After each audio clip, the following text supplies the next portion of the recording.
What's up everyone, it's Brad with the Hodl fandom. Today we are continuing the Veve Versus series that shows you different ways we value our Veve comic NFTs.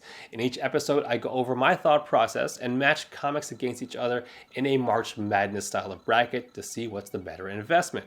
Here on episode number 2, we have a single matchup from the Keys, Grails, and Low Editions bracket. Avengers issue number 8 with the first appearance of Kang the Conqueror going up against Daredevil issue number 1. Let's get into it.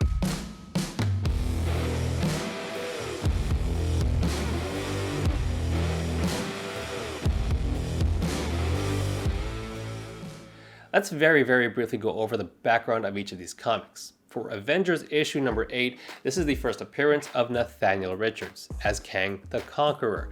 But it's kind of interesting to note that one of his aliases, Rama Tut, actually appeared a year prior in Fantastic Four issue number 19, although it was never established at that time that they were basically the same character.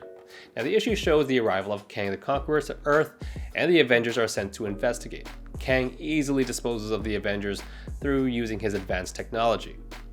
Kang reveals that he's from the 31st century, but his full backstory is kind of complicated with all of his jumping around in time and with his many different aliases. So let me try to explain that to you in like 20 seconds or less. Now, his real name is Nathaniel Richards and he's originally from the year 3000.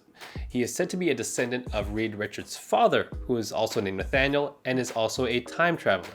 Now, he's also said to be related to Dr. Doom. He was known as Rama Tut when he first traveled to the past in search of En Sabanur, aka Apocalypse.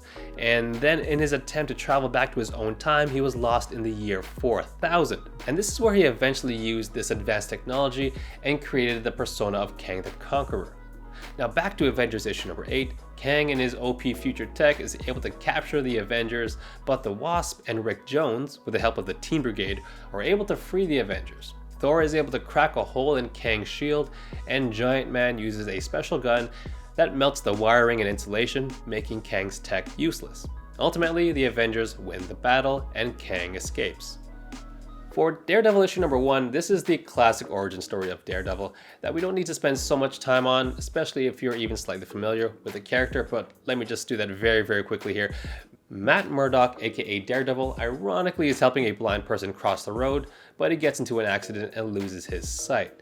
He soon finds out that all of his other senses are heightened to their maximum potential. Now, he takes the identity of Daredevil and begins to search for the people who killed his father. Now, his father was a boxer who was supposed to lose his last fight because it was fixed. But with his son, Matt Murdock, in the crowd, he wanted to make him proud. Unfortunately, the gangsters running the show did not appreciate this and killed him. In the end, Daredevil finds his dad's murderers and brings them to justice. Alright, with the backstory explained, let's now check out what the numbers look like. And for that, let's first pull up my comic Marketcap dashboard. I update this report weekly and I link the report in each one of my videos. Now, if you've been following my channel, you would have noticed that the comic market caps generally follow this J-shaped format. The uncommons and the rares typically always have the best value. And the same pattern applies here as well. Here is Avengers issue number 8, and if I were to buy one, I'd be looking to acquire the rare from a pure value perspective. It's currently sitting at number 8 in total market cap. Now here's Daredevil issue number 1, and similarly the rare in this case would be my target from a pure value perspective. In terms of total market cap, it sits at the number 9 spot just below its competition today. Now there was something very interesting that I noticed when I charted the total market cap trends of each of these comics over the past 6 weeks or so. Overall, the market has been rising. If you've been following me on Twitter and Instagram, I publish weekly comic reports, which are quick summaries of the comic market, and you would see that that is the case.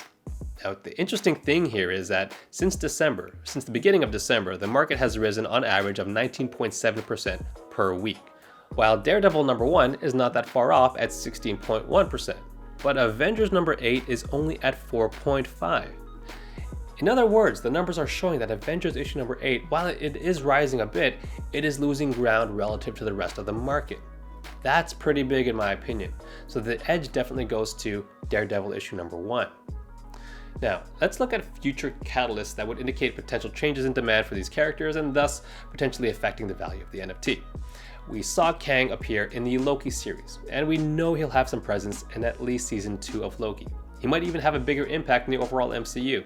In regards to comics, he recently had a one-shot of Timeless issue number 1, which sets up a lot of things in comics for this year.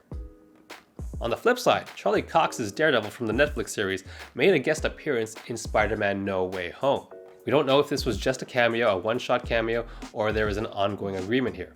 On the comic side, there is also a new Daredevil comic series coming later this year.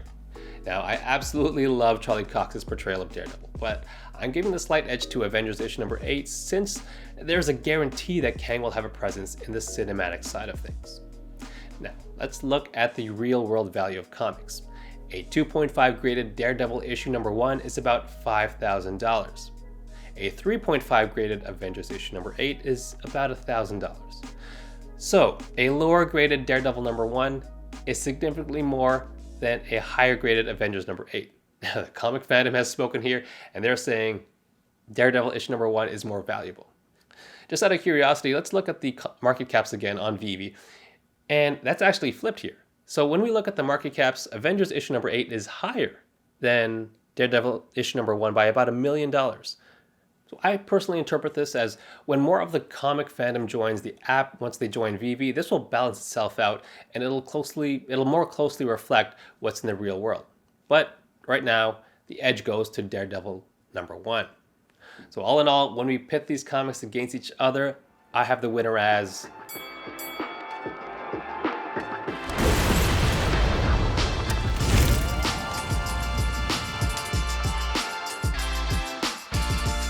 Daredevil issue number 1. Now, this discussion is on what is the better investment on Veve today. And similar to other investments, like in the stock market, you want your investments, you want your choices to at least rise with the rest of the market. The fact that Avengers issue number 8 is following a trend of losing significant ground to the rest of the market makes it one of the lower performing comics in terms of ROI. That's pretty bad. Now, combined with the fact that I believe the platform is still mostly crypto people rather than the hardcore fandom, I feel like when they do join, it's not an if, it's just when they do join, the value of the comic NFTs will more closely align with the real world. So I don't think Avengers issue number 8 should slide much further in market cap ranks, but I do feel that there is going to be a flippening with these two, with Daredevil issue number 1 being on top. Anyways, I hope that helps you understand the different ways I value comic NFTs on Veve. That's all I got. Thanks for watching. Please consider following me on all socials, including my Veve account, and I'll see you in the next video.